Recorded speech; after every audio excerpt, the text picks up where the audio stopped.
मला समजून घ्या, मी एका पायानं अपंग आहे.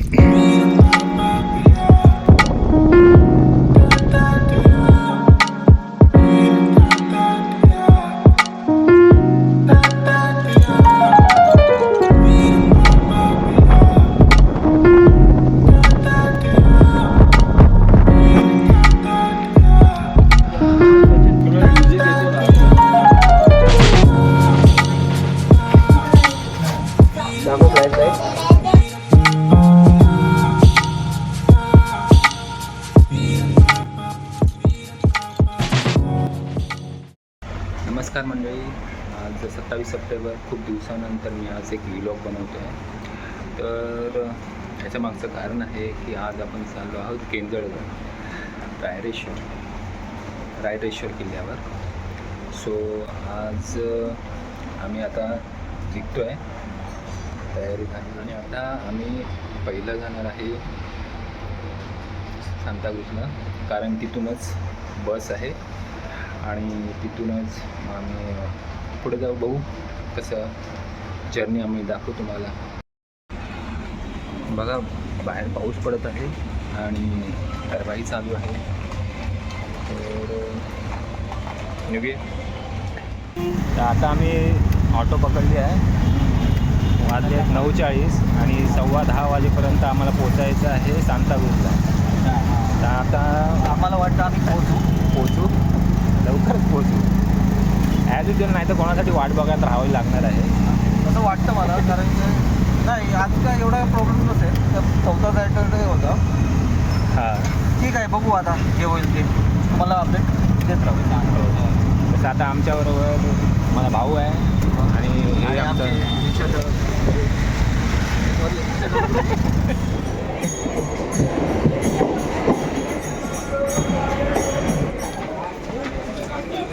पाऊस काय आहे आता आपली गाडी.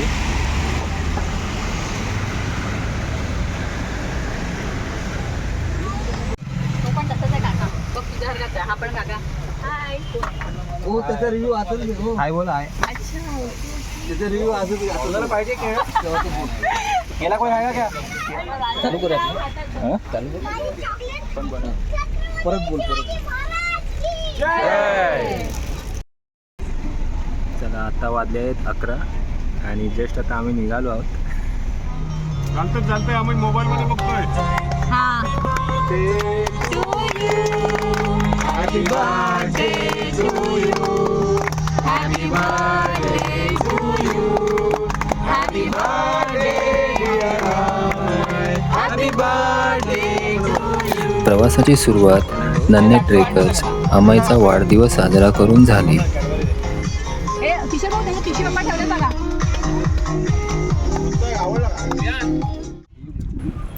मुंबई सातारा प्रवास करत जेमतेम सकाळी 5 वाजता आम्ही केंजळगडच्या पायथ्याशी असलेल्या गावी पोहोचलो. रात्रभर पावसाची रिमझिम चालूच होती. थोडं फ्रेश होऊन गरमागरम कांदे पोहे आणि चहा घेतला. पुढे आम्ही गडाच्या पायथ्याशी असलेल्या केंजळाई देवी मंदिराकडे मार्गस्थ झालो. पुढे गडकोट ट्रेकर ग्रुपचा लीडर अमोलदादाने केंजळगडबद्दल थोडा इतिहास आणि माहिती दिली. शिवाय काही महत्त्वाच्या सूचनाही दिल्यात. तसेच ग्रुपमधील सर्व ट्रेकरची तोंड ओळख करून आम्ही ट्रेकिंगची सुरुवात केली. एक पवित्र ठिकाणी आलो आहे, जे स्वराज्यासाठी जी शपथ घेतली गेली महाराजांनी रायरेश्वरला, त्याचा साक्षीदार म्हणून हा किल्ला आहे. तर ह्या किल्ल्यावरती आपण भ्रमंती करणार आहोत. किल्ला काय मोठा नाही आहे. समोर या धुक्यात थोडीशी अवघड पॅच इथे फक्त 15 मिनिटाची असेल. त्यानंतर पूर्ण सपाटीच आहे.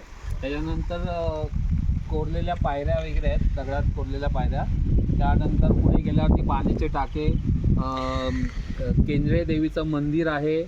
त्यानंतर चुन्याचा घाणा आहे, 2 घाणे आहेत, मोठे मोठे चुन्याची घाणे, आणि तटबंदी. असं वाड्याचे अवशेष, म्हणजे उद्ध्वस्त झालेले अवशेष आपल्याला पाहायला भेटतील. ओके. तर हा किल्ला जो आहे ना, 12व्या शतकामध्ये बांधला गेलेला अशी नोंद आहे. 1648 साली हा किल्ला मुघलांनी आपल्याकडनं जिंकून घेतला होता. त्यानंतर 74पर्यंत हा आपला किल्ला जिंकताच आला नाही. महाराजांनी भोर, त्यानंतर वाई इथे सगळे किल्ले जिंकले, पण ह्या 1674पर्यंत आपल्याला हा किल्ला जिंकता आला नव्हता. त्यानंतर आपल्याला 74मध्ये आपण हा किल्ला जिंकला. त्यानंतर पुन्हा 1701मध्ये औरंगजेबने हा किल्ला आपल्याकडनं त्यांच्यात स्वाधीन केला लढाईमध्ये. त्यानंतर 1800मध्ये इंग्रज आले. इंग्रजांनी हा किल्ला स्वतःकडे घेऊन ते उद्ध्वस्त करून टाकला. हा त्याचा छोटासा इतिहास आहे. ओके, किल्ल्यावर जाताना आपल्याला व्यवस्थित थोडासा 15 मिनटाचा अवघड पॅच, म्हणजे थोडंसं आता पावसामुळे चिखल झाला असेल तसा पॅच असेल, बाकी काही अवघड नाही आहे, एकदम सोपं आहे. फक्त फोटो वगैरे काढताना ते शिडे वगैरे आहेत त्याच्या एकदम कडेनी जाऊन किंवा तटबंदीवरती जाऊन वगैरे फोटो काढू नका, जेणेकरून कोणाला अपघात वगैरे होईल. ओके, सगळ्यांनी काळजी घ्या एकमेकांची. आपण एक ओळख पिरियड करून घेतो आहे. आपण कुठून आलात, आपलं नाव. ओके, इकडनं चालू करूया.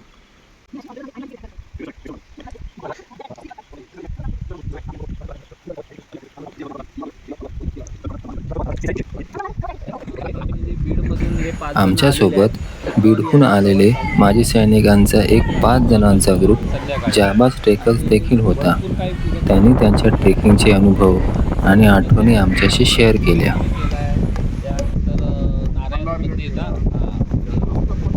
त्यांच्या प्रत्येक शब्दातून जाणवत होतं, ही माणसे फक्त ट्रेकर्स नाहीत, तर मातीशी व छत्रपती शिवाजी महाराजांशी मनोमन एकरूप झालेले खरे योद्धे आहेत. पण आवडीने करतात दरवर्षी. रायगड, स्वराज्याची राजधानी रायगड आपलं तिकडे म्हणजे राज्याभिषेकला पण आवर्जून जातात, सगळेच जातात. पण यांच्याबद्दल थोडंसं कौतुक सांगतोय. आमच्यामध्ये पण आहेत बरेच लोक ट्रॅकिंग करणारे छानपैकी. थोडं समजून घ्या आम्हाला पण. ओके, फक्त मला समजून घ्या, मी एका पायानं अपंग आहे. अच्छा, माझे 82 किल्ले आणि 133 पोळी माहिती. व्हेरी गुड, छान. 15 किलोमीटर 13 वर्ष छान, 5 किलोला शिवराज्य रायगडला जवळजवळ 16 वर्ष झालं. दरवर्षी आलं. एक नंबर. वासोट्याची जवळ 11वी मोहीम, 11वं वर्ष. दरवर्षी आम्ही नोव्हेंबरमध्ये वासोट्याला कंपल्सरी असतो. हे त्यांचं एक गोड कौतुक आहे, त्यांनी स्वतःच सांगितलं आहे, पण खूप छानपैकी सांगितलं आहे. त्यानंतर आमच्यामध्ये हा विहान आहे, याचा तर पहिला ट्रॅक आहे. आपण बघू पुढच्या ट्रॅकला याचं कौतुक करू. पण याचं हा आता माझ्या मते 6वा ट्रॅक असावा. याने वासोटा केला आहे, त्यानंतर काळदुर्ग केला आहे, म्हणजे कठीणमध्ये काळदुर्ग मुंबईमध्ये आहे तो केला आहे, कोथळीगड केला आहे, त्यानंतर वेळास वगैरे केला आहे, तुंगी पण केला आहे. म्हणजे जवळ आमच्या इकडे लवकर उभी राहिली नाही. आमच्याकडे ट्रेकिंग म्हणजे काही माहीतच नव्हतं. आता सुरू झाली. छान. आणि आमचे दुसरे एक गांधी सर आहेत, ते त्यांचं एज पण आता मे बी 73 आहे. त्यांनी पण महाराष्ट्राचा एव्हरेस्ट कौतुबाई केला आहे. बरेच रोप क्लाइम्बिंग पण केलेलं आहे त्यांनी छानपैकी. म्हणजे आमच्या इथे सांदन व्हॅली वगैरे आहेत ते केलं आहे. बरेच किल्ले आमच्यावर केले आहेत. न्यूजपेपरमध्ये पण एकदा याची वार्ता आम्ही दिली होती, ती आली होती. छानपैकी केलं या वयामध्ये पण. ओके, सगळ्यांचं कौतुक आहे. सगळेच एकापेक्षा एक भारी आहेत. असं नाही की तुमचं कौतुक नाही केलं म्हणून तसं काही नाही आहे. पण एक मान्यवर व्यक्ती होते म्हणून त्या लोकांचं मला बोलावं लागलं. तर आता आपण ट्रॅक चालू करतो आहे.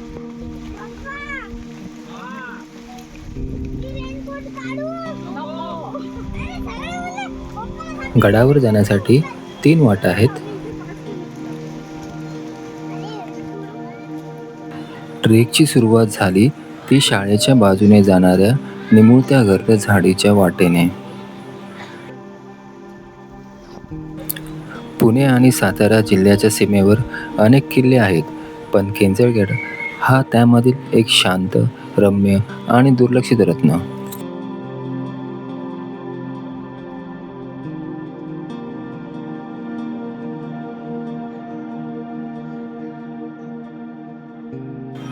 ओल्या, निमुळत्या, निसरड्या वाट्यावरून सुमारे 15-20 मिनिटांच्या चढाईनंतर पठारावर पोहोचलो.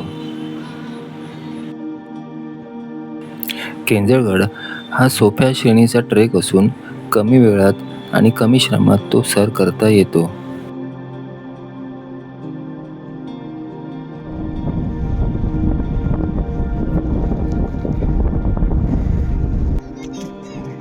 अब हम लोग आ गए हैं केंजलगढ़ के रास्तों पे. थोडं पुढे गेल्यावर एक छोटंसं चौरसाकृती तळं दिसतं. असं सांगितलं जातं की पूर्वी घोड्यांना वाटेने जाताना पाणी पिण्यासाठी हे तळं बांधण्यात आलं होतं.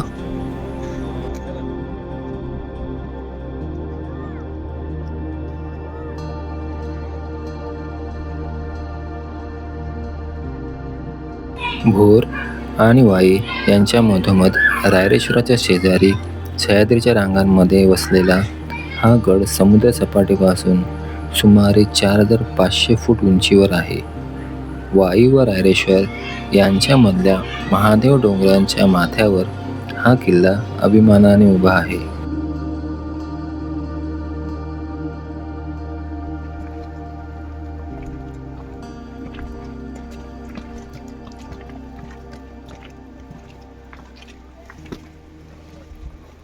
पुढे आल्यावर आपल्याला गडाचा बुरुज आणि देवडी अशी दिसते. गडावर आल्यावर तपासणीसाठी ही देवडी केली असावी.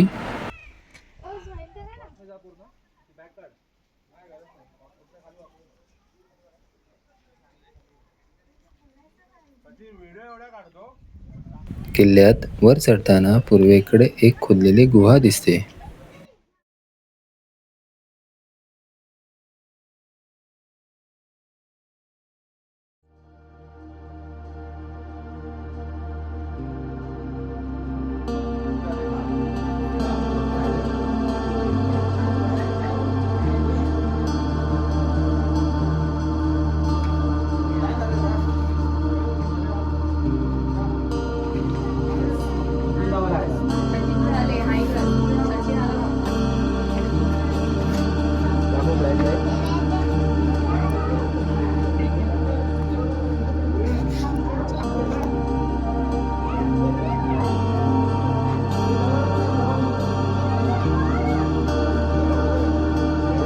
इथे मोठ्या प्रमाणात कोळी आहेत, पण आम्हाला काही दिसले नाहीत.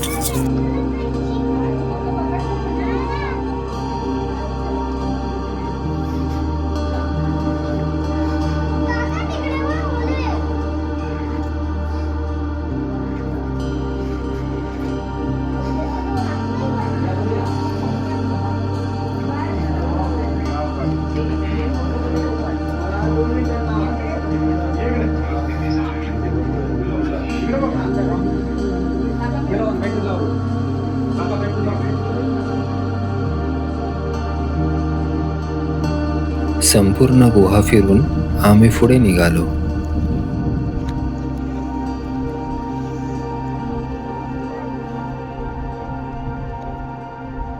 हा किल्ला काळाकबीने दगडातून बांधलेला आहे.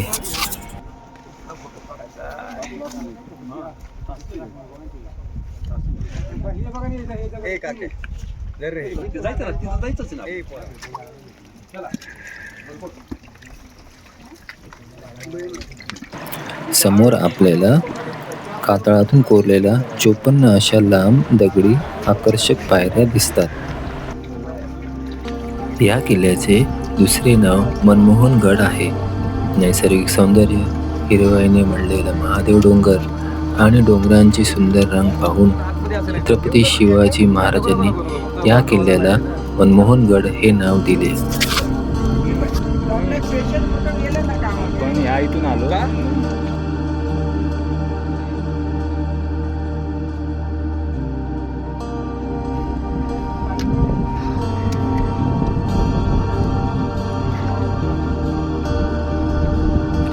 थोडं पुढे चढून आल्यावर काही अशा भग्नावशेष दिसतात. कदाचित या विरगळी असाव्यात.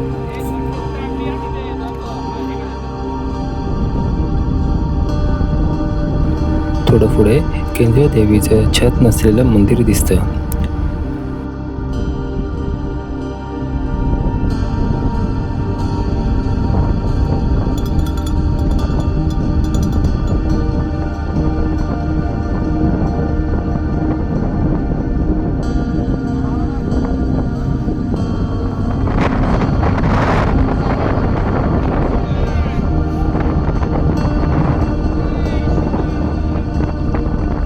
पुढे हा चुन्याचं घाणं अजूनही चांगल्या अवस्थेत आहे. पूर्वी किल्ल्याचे बांधकाम व दुरुस्तीसाठी चुन्यावर प्रक्रिया करून ते मिश्रण वापरले जायचे. असे किल्ल्यावर 2 चुन्याचे घाणे आहेत. यावरून असे कळते की किल्ल्यावर भरपूर प्रमाणात बांधकाम झाले असावे. पण सध्या धुकं व पावसाळ्यात वाढलेल्या गवतामुळे आपणास दिसून येत नाही.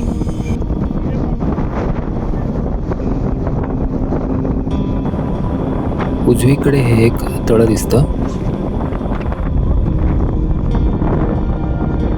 काही अंतरावर आपल्याला एक चांगली इमारत दिसते. इमारतीची रचना पाहता ती एका कोठारासारखी वाटते.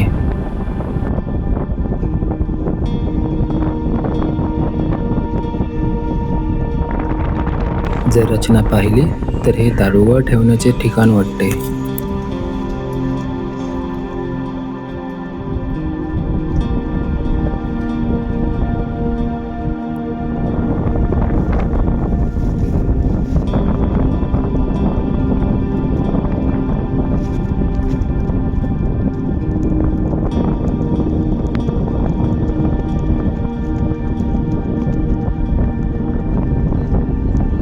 थोडं पुढे आल्यावर डावीकडे एक पाण्याचं तळ दिसतं.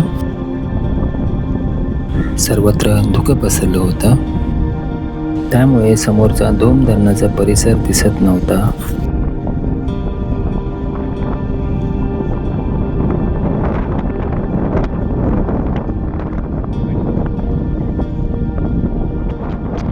सोसाट्याचा वारा, पाऊस, धुकं यातून आम्ही मार्ग काढत आता आम्ही शेवटच्या टोकाजवळ पोहोचलो.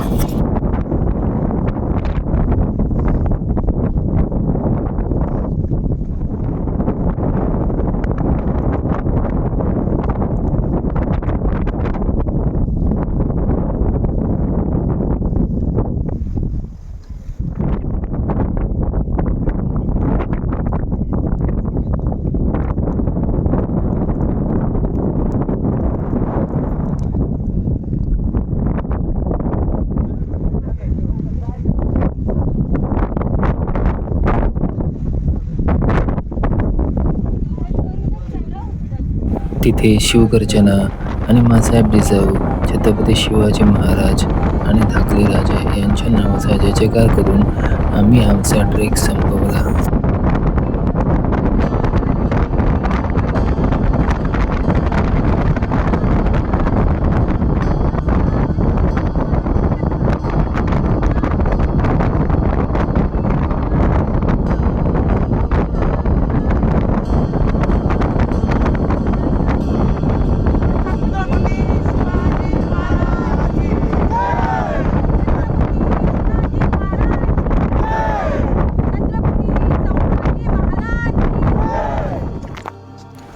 आता परतीचा प्रवास सुरू झाला.